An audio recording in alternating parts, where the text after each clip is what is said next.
Are you okay? You look like you haven't gotten much sleep at all this week. I'm on no sleep. No sleep.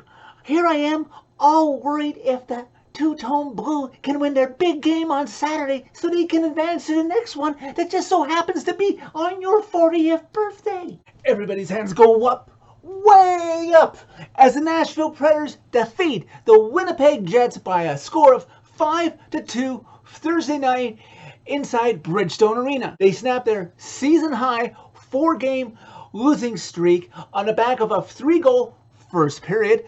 Tanner Jeannot continuing to lead the league amongst rookies in goals, and of course number 74 backstopping them to the W. Good news, bad news to start this one. The bad news is Dante Fabro has been moved to the IR and is week to week, and Matt Tennyson will play in his first game as a member of the Nashville Predators. But the good news is Mattias Ekholm has returned from COVID protocol and has been cleared to play. Early in this one, historically, two Central Division rivals battle it out.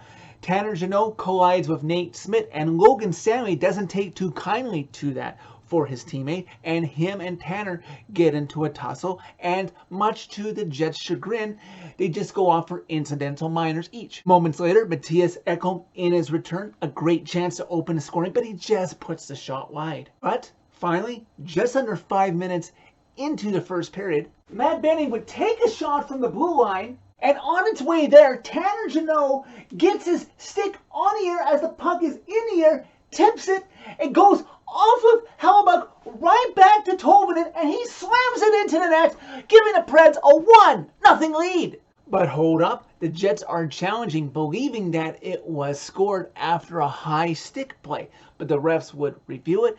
It wasn't conclusive enough to overturn it.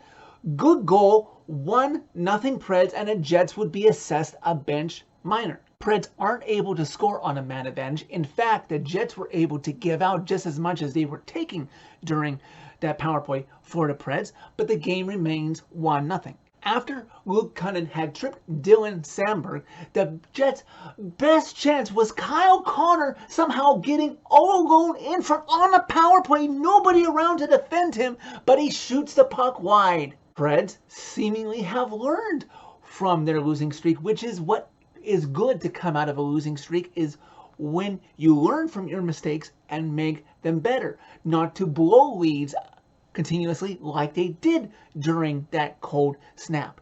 And the Preds would build off of their 1-0 lead. Just over 8 minutes left to go in the first period, Roman Josi would carry the puck into the zone, and he would backhand it to Mikael Granlund, and he would wait, and through a screen of Neil Ponick for the Jets and Connor Hellebuck, he would snap the puck through Ponick's legs and through Hellebuck's 5-0 in the net. It's now Preds 2, Jets nothing. On that goal, Roman Josi passes David Leggon for most assists in Preds franchise history with 357. Among active players, Ryan Johansson is about 140 behind Josi. So safe to say, Josi's record is going to be safe for a while. Just over 4 minutes left to go in the first. The Jets with a really good zone entry, and Paul Snatsky gets the puck and gets Saros to bite and go down for the puck as Snatsky tries to reach over and around him to get the puck in, but the Preds played well defensively, prevented from going in, maintaining their lead. Just over 2 minutes left to go in the first period. After a pass from Alexander Carrier, Roman Josi carries the puck into the Jets zone, and he's looking to add to his assist franchise total. And he backhands the puck to Ryan Johansson, who most times prior to maybe this season, he would be a little bit too timid, too scared that he wouldn't be able to score, looking for somebody else to pass to. But no, not this season. Johansson has a lot more confidence. He's shooting the puck a lot better. And he takes that great setup from his amazing captain, snaps it home past Hellebuck, who wasn't expecting it, not able to close his 5-hole, and now the Preds lead this game 3-0. Johansson's 12th goal of the season gives the Preds a 3-0 lead after the first. Preds would proceed to get themselves into some penalty trouble that would start with 4-on-4 play in the early part of the second period that would result in a great chance by Kyle Connor, but he can't score there. The Preds do lead the league in penalties. And though they do have one of the best penalty kill percentages in the league after a Nick Cousins high sticking penalty, followed closely by a Mark Borieski high sticking, the Jets would finally make the Preds pay. Because before Borieski's high sticking penalty can expire, Matt Benning takes a penalty. Guess what? For high sticking. And during the 5-on-3, Alexander Carey doing the right thing of blocking passing lanes right in front of Saros, and it's Pierre-Luc Dubois who tries to pass it, gets the lucky bounce that tips in off of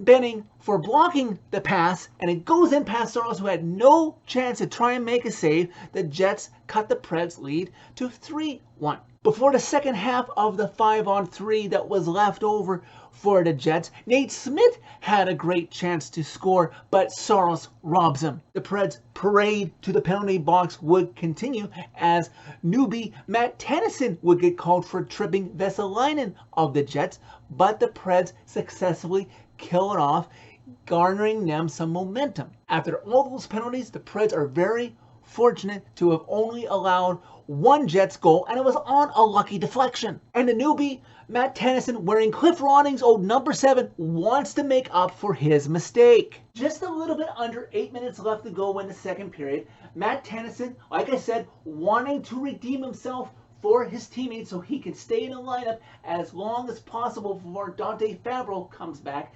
takes a shot from the point, but right in front of Connor Hellebuck, being guarded by Josh Morrissey, is one Luke Cunnin, who gets Tennyson's pass, tips it home into the Jets net. The Preds restore their 3-goal lead, now up 4-1. Preds have a power play to close out the second period that the Jets had a few chances to score on, but Saros staged out in the few remaining seconds of the middle frame expire. Preds still lead 4-1 after 40. Preds don't start the third period off on the right foot, and I'm sure Preds Nation was a little bit nervous from previous performances as Josh Morrissey takes a shot from the blue line, and there in front is Mark Scheifele to tip it home, cutting the Preds lead to 4-2. Pognoski of the Jets not with the best decision making as he tries to take on Mark Borieski to spark his team, and that doesn't work.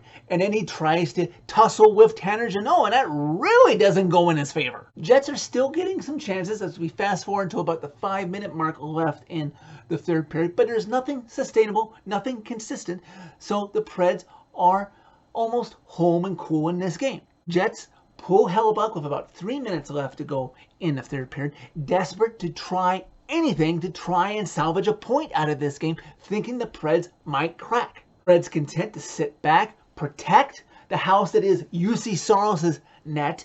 They have a 2-goal lead. They don't need to rush anything. And sure enough, their hard work to defend that lead is rewarded because with about 30 seconds left, Mikael Grenlund tips it out to Colton Sisson, who then lobs it over to his line mate from the Herd line, Tanner Jeannot, number 84 in your program, number 1 in a lot of your hearts right now, I am sure, who has clear access to the Jets' empty cage. He buries his 13th of the season, leading the league amongst rookies. The Preds win this one 5-2. I know it seemed like forever, Preds Nation, since the Preds last won a game with how spoiled they have made us feel this season, but honestly it was just a blip as the Preds snap their 4-game losing streak. UC Saros, who made 36 saves tonight in the victory, snaps his personal 3-game losing streak. Special teams could have been a lot better by not going to the penalty box as many times as you did tonight, but fortunately the Jets weren't able to create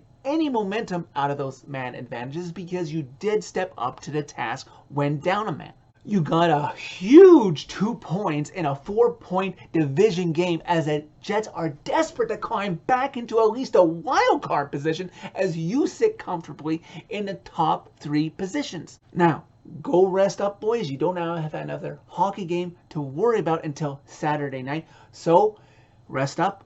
And like the rest of Preds Nation who bleed two-tone blue, get ready to cheer on a certain football team in a certain football game that takes place just across the Cumberland River in Nissan Stadium Saturday afternoon. So that's it for this video. Thank you very much for watching. As always, click like if you liked this video. Click subscribe if you really liked it. You can find my social media by clicking on the channel name.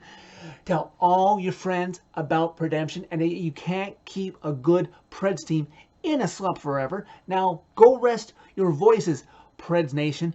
We've got a football game to worry about Saturday afternoon.